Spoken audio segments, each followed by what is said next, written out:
Hellcat Pro, and I carried that gun for over a year. Now I'm carrying the Glock 45 as kind of like my daily driver, which is crazy. That's way too big of a gun for most people to daily, but I'm doing it anyways because I love myself, I guess. Um, Point being, recently Springfield said, let's make a big boy version of the Hellcat, like a real big boy version, like for cops and like military guys. And we're gonna like copy every single handgun maker that's finding success between like the Zev OZ9s, the oh my gosh, who did it? It wasn't Ruger, it was another, the Beretta. I think there's a Beretta that has a fire control unit system in there. I could be wrong. And then there's the SIGs, which are the most popular firearms to have like a singular unit that is serialized, the fire control unit, and you being able to swap out different parts, being like the lower and the uppers or the frames, and kind of making the gun yours, whether it's a different color frame or a different size or a different third party manufacturer making a frame that's more your speed, which is really cool. And then they made this, and then they announced that they also added an optics system, which is like a multi optics footprint that can accommodate up to, I think they said 30 different footprints. Somebody said that, but I don't think that's correct. I think it's 30 different optics meet that footprint that they have, which is a couple different holes and studs. And I'm not sure if it's going to hold up, but it seems cool so far. What's your take on this? Because the market has been absolutely flooded. I'm sure Scout, who's in the comment section right now, we were just joking about how I can't open YouTube without seeing a video of somebody who I don't even know who you are, but I know that you're talking about the new Springfield. I didn't get one. What, should I be offended? I don't know. I think I've been talking about this gun and shooting it for but I'm not mad. They forgot me. It's okay. But point being is this gun's flooding the market. What are your thoughts? I'm curious, as a guy who shoots a lot of guns and shoots them well, what are your thoughts on one more gun hitting the market? Well, thanks for that. So shooting a lot of guns, shooting it well. Right now, I'm averaging about 800 to 1,200 rounds a month. Um, Jeez. on some years, like in COVID year, like 2020 was a slow year. I think I only shot maybe like 10 or 12,000 rounds that year. Most other years, I'm averaging about like 15 to 18,000 rounds per year, and a lot of that is because I'm a sponsored shooter. The local gun range is named Top Gun Memphis, and I shoot professionally. Well, not professionally. I'm sponsored on that Semi-pro. team. It is semi-pro, yeah. Um, and IDPA, I'm a master class shooter. USPSA and Still Challenge, I'm an A class. Looking at master, and so there I shoot it a lot. Um, but one of the things that so we saw the Springfield Echelon come around, and I'm looking at some of the other guns that Springfield had, like the one gun that I would like the most from Springfield is the Hellcat, because I just like it. It's got great texture. It comes out of the box with a really bright front sight Mm-hmm. and a blacked out rear, and I think that's important. Um, the trigger is serviceable. It's nice, and I'm shooting primarily Glocks, and that trigger is it's serviceable. It's okay. It's not even nice. It's you'd have to break it in. Um, Mm-hmm. and I would say a really good trigger. The company that really did it well was SIG does a good trigger. Walther PDP, they have a good trigger. Most of the Walther stuff is excellent. Yeah. Um, I mean, it's H a and K, they do. pre-cocked trigger, so it's Yeah, going to be nice. yeah. So, most of those are good triggers. Triggers I didn't like were the M&P, like original dogleg triggers. Yeah, those are bad. Their newer trigger is pretty serviceable. Mm-hmm. But so I'm looking at this Echelon, and a couple of things that a lot of people just really don't understand about the Echelon is that it's still a Croatian gun. It was made in Croatia and it's imported. So a lot of people don't understand that. Um, so just like the HS 2000 and the HS9, those were Croatian, but Springfield ended up importing those, and that's where you get the XD from. So a lot of people just didn't understand that. But and also there's a little bit of a initial bias that I had against Springfield when I first got into the gun market, because I thought that Springfield was the same Springfield Armory that that provided like M1A Garands to like the revolutionary, like Hmm. it was one of those things. And I was like, okay, well, it took me a little bit of digging for me to find out that back in the 1970s, when the Springfield Armory officially closed, and it turned into like basically a museum now, sort of. Mm. Um, that patent became available for that name, and so there's a Springfield in Massachusetts, not Massachusetts, but Illinois, and the guy ended up buying the name, and he ended up making that company. And then also a couple years ago, you had that carve out issue that they had, like Right. their lobbyists, yeah, all the gun control stuff that happened, and so a lot of people are still kind of bitter about that. So you know, for such a gun, and I call this gun kind of important because it illustrates some things, and I'm not a huge fan of Springfield as a company or as an organization, but I really, really like what Echelon is doing because they have it's looking like an innovative slide cut for optics, um, almost like kind of what Shadow Systems has, to where Hmm. they can accommodate a bunch of different optics without needing a plate. And then also they're using the FCU design the same way that the 6 Hour is doing with their P320s. Hopefully they don't run into the same safety hurdles and stuff like that. Word on the street is they went through a little bit more of a little bit more R&D to make sure that it was drop safe, to make sure that they didn't have those same issues. So what it does emphasize is that I'm hoping that this now becomes the industry standard. I'm Yeah. hoping that as an industry, we start moving away from, frames that are tied to the serial number of guns, or we start moving away from, optics plates, and that these are things that other companies can do now. If Springfield can do it, why can't Glock and Smith and Wesson and Walther, why can't those guys do it? Right. And I'll say this: I believe in the gun market, Springfield occupies a place that's more akin to T-Mobile or Sprint, like back in the day, back when they were just some underling Yeah. corporations, compared to where like Verizon and AT&T were like, okay, if you got a Verizon, okay, people would be fine with you. Okay, you got Verizon, okay. Oh, you have T-Mobile. If you have even a single text that takes more than 3 seconds to go through, oh, you got T-Mobile. I used to work there, so I heard it all the time.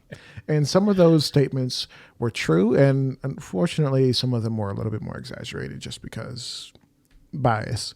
But I feel like Springfield tends to be that company that they can put out a banger or something that's kind of like a sleeper. Like some people really like the Hellion, which was a Croatian import, like literally a Croatian service gun imported in white labeled almost Springfield. And some people liked it. Some people were like, well, it's not a Tavar. I'm like, well, do you want it to be? Do you want it to be? Like, I don't know. Like guns are going to do things differently. And then I've not met one serious gun guy who really enjoy. And I apologize if, well, maybe I don't. I apologize if you're a serious gun guy and you really enjoy the XD. I know one of our guys in the group, he's got his XDM and he really likes it. I Other than him, and I'm not sure exactly how many, how often he shoots and what he compares it to. I've not met really too many guys who are really serious about like what they want in a gun, who say, "Oh yeah, XD is like the way." I know a lot of guys who that was their first gun and they moved on to better things. Yeah. And when I first saw the marketing, and I guess we should talk about the marketing for this gun. So when I first saw the marketing for it, I said, I wonder if they're dropping the XD and finally going into it. But I'm going to set the stage really quick.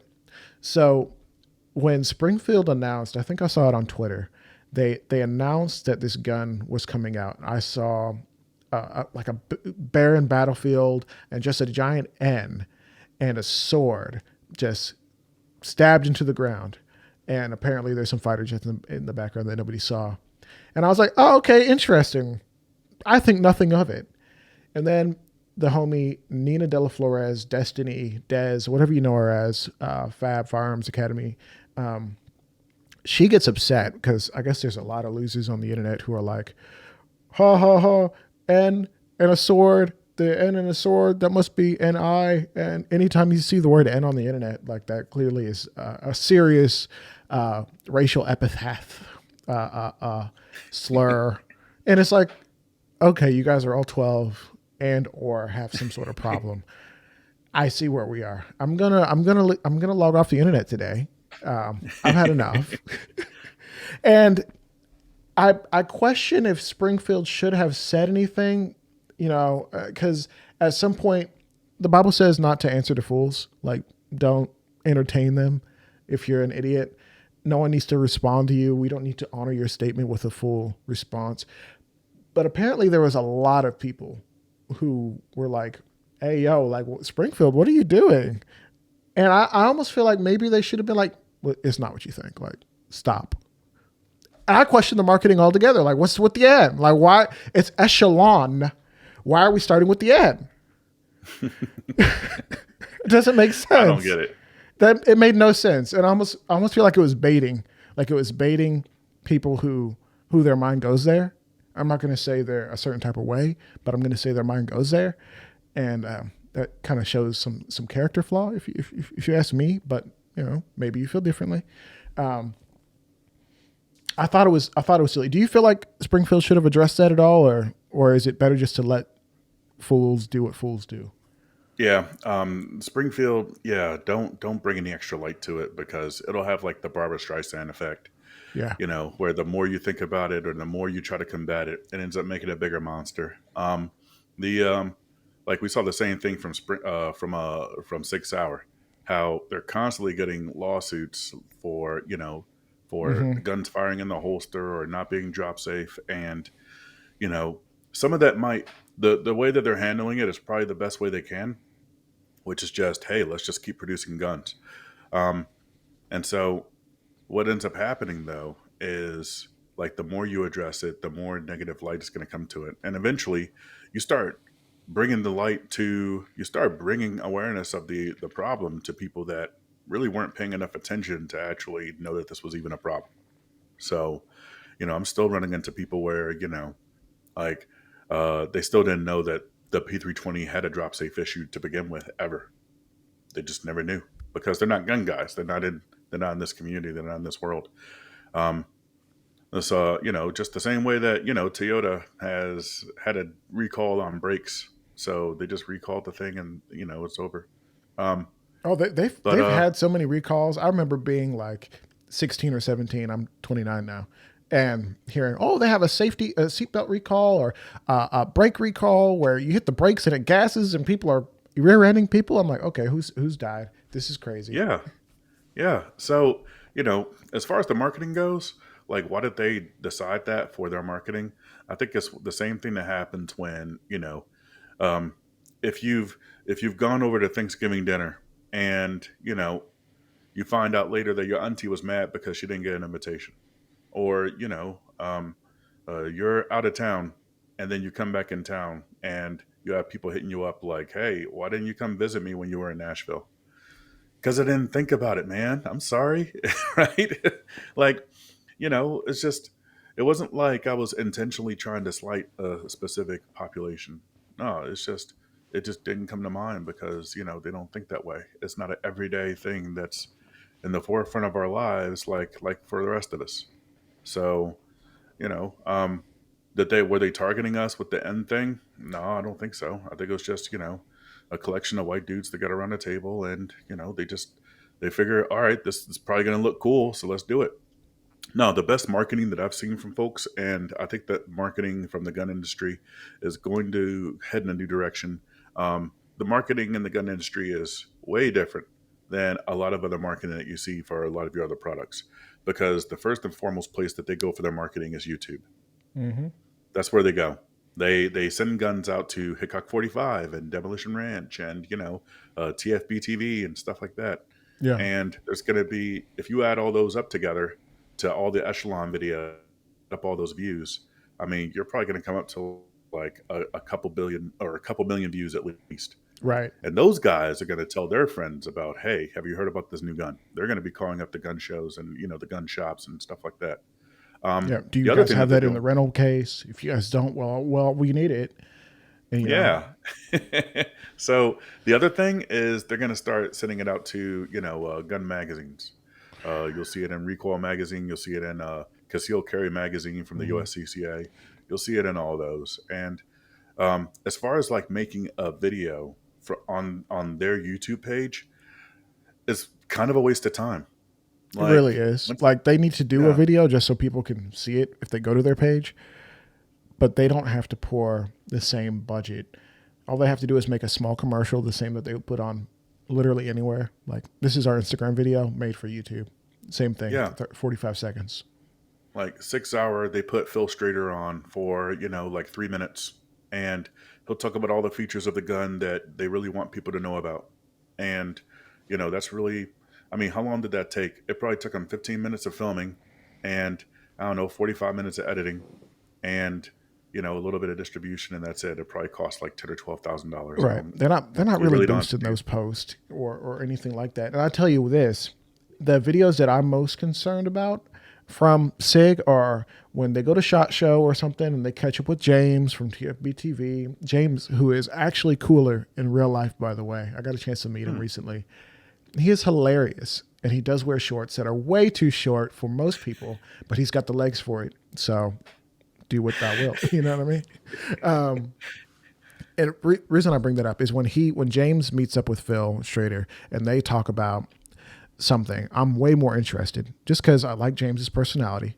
And maybe somebody doesn't, but I do. And I think, okay, James is going to ask the questions that I would ask. Yeah. Like he's not gonna dress it up real nice. Yeah, he'll have a polite conversation, but he's gonna ask questions. Yeah. So then that's the direction I see this company going. Like my company, like Costly Media and Costly Conversations and Armed Atlas and whatnot. Like that's the way I see us going. Is when we go to these events, I want to at least grab somebody for 30, 45 seconds and ask them some hard questions. Not like combative, but ask them some good questions and maybe ask them something that the audience wants to know. So if you guys want that, make sure you're following on Armed Atlas. Shameless plug, but yes, I think the industry is going in a different direction than any other industry ever. Like the amount of influencers that will accept a free gun is ridiculous.